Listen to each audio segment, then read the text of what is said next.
Hello there, and welcome back to another episode of In the Mind. My name is Hyoudo, and this episode is going to be on High School DxD's main protagonist, Issei Hyoudo.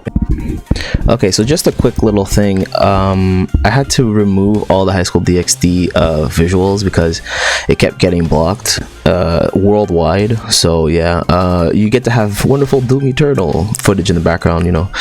Devils, demons, same thing basically, right? My bad for that one. I have to research a bit closer which ones are copyrighted next time.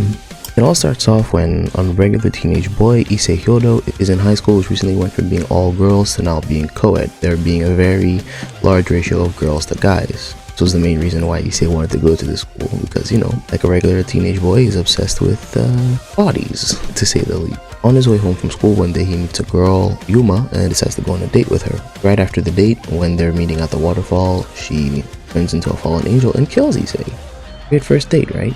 I mean, wouldn't all of us want to be stabbed by a crazy fallen angel? I mean, that's the dream right there. He's then revived by a high-class devil named Issei, who then adopts him into her peerage. The team goes through a raiding game, it's called, where peerages fight each other. And peerages are based on chess pieces, so, you know, Rias is the king, Akano is the queen, and so on and so on. Issei, the main character, is all 8 pawn pieces, which means if he is promoted to a queen, he would have the power of 8 queens. And at the end of the raiding game, Clan Rias is defeated. And then the series kind of like soft reboots, I guess, at the start of season 2. It feels like there was an entire arc I missed, and the same thing happens between season 3 and 2, but in season 3, the Kraos Brigade and the old demons who used to rule hell come and attack and shit. This is a pretty bad synopsis, but it deserves a bad synopsis for being such a shitty show, honestly. But yes, the story goes on from there, with Issei going on all sorts of adventures with his quote-unquote friends, then eventually moving on to a high-class demon himself and having his own peerage.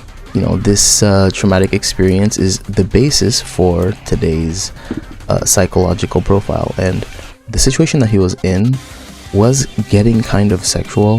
So the trauma that he has from nearly dying and then being turned into a devil is displayed in his hypersexuality that he then goes into overdrive with later on in the series, trying to bone whatever females in sight. Towards the end, Issei is ranked up and he becomes a high-class devil, and high-class devils are allowed to have their own peerages, which means they're allowed to have their own devil servants, like he was a devil servant to Rias Gremory. So in season 4, it has him try and avoid sexual situations a bit more, like as if he's trying to move on from his traumatic experience, which is a way to treat hypersexuality. But the thing is that the cocktail of nymphomaniacs and other people with hypersexuality, along with Rias' use of sex like a weapon to manipulate Issei, are all toxic factors that have to do with why Issei won't heal and won't be able to move on in the peerage that he's in. So him getting his own peerage that has more pure characters in it makes it so that he can move on more easily. He does give into temptation in season 4 by trying to sneak into the baths, but throughout the entire season he tries his best to hold himself back,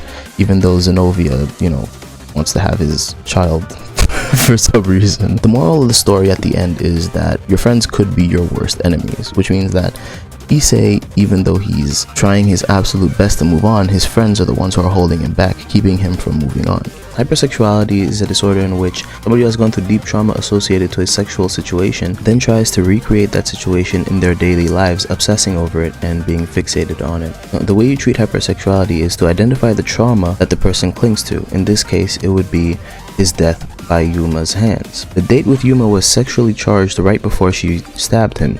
The proof he still clings to Yuma is in the anime itself. During the episode where he goes Juggernaut Drive, he is hallucinating the whole time about Yuma, and in the more recent High School DxD Hero series, he thinks about Yuma yet again. Another step to getting over it is you must distance yourself from sexual situations, which means he needs to distance himself from Rias, a person who uses sex as a weapon and tries to manipulate him with her body, along with Zenobia, who tries to sexually assault Issei at any opportunity to have his child, Akano, who tries to treat him as a sex slave, and Azia, who's trying to compete with Rias because she likes Issei too. However, Issei's hypersexuality isn't limited to his age, as he goes after a Valkyrie who could be old enough to be his great-great-great-grandmother, and he also goes after Koneko, who is somebody who is much younger than him. I'd show proof of these scenes, but they're very High School DxD, to say the least. If he wants to help himself, he would and should, if we weren't talking about a fictional character, separate himself from any sexy situations, which he does, but he makes a mistake by letting Zenobia and Azia get into his peerage when he becomes a high-class devil. These are two people who perpetrate his hypersexuality and actually make it worse in Zenobia's case, as she tries to assault him all the time. The steps that you need to follow, in short, are: you need to separate yourself from the sexual situations.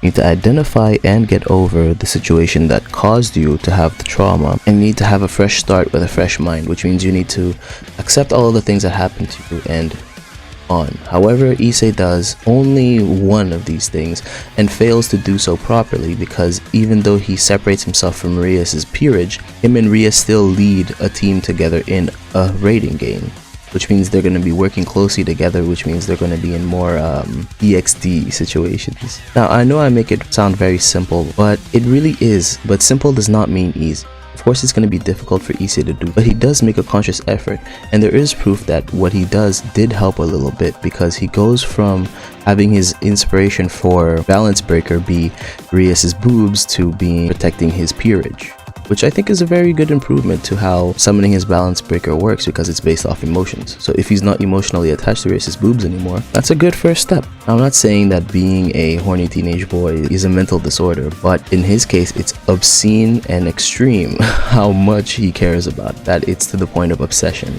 to the point of this is hypersexuality. This is not normal. The main motivation he has for even turning into the Dragon Emperor form is he wants to touch Rias' boobs. When he gets his own peerage, that changes, and he gets the shonen protagonist power of, I want to protect my friends, therefore I'm gonna be stronger. But this is actually kind of poignant, because it shows that moving from Rias' peerage to his own peerage, he's matured as a person. He's found a new motivation in life other than to cling on to the physical desires he has because of the traumatic experience. Instead, he'll cling on to his friends and try to protect them because they helped him through that situation, which I feel is kind of A-grade wholesome, you know, a very wholesome end to a show that was very promiscuous. That's all I have for today. As for the weed video that I mentioned last week, that is coming out soon. The friend I was talking about has exams to handle, and he's going to be busy. So I'll see you guys with that weed video next week. I think it's going to be funny. If you have any thoughts, leave them down below in the comments. Don't forget to subscribe if you want more content like this in the future. I upload every week. Leave a like if you liked it, and have a wonderful day.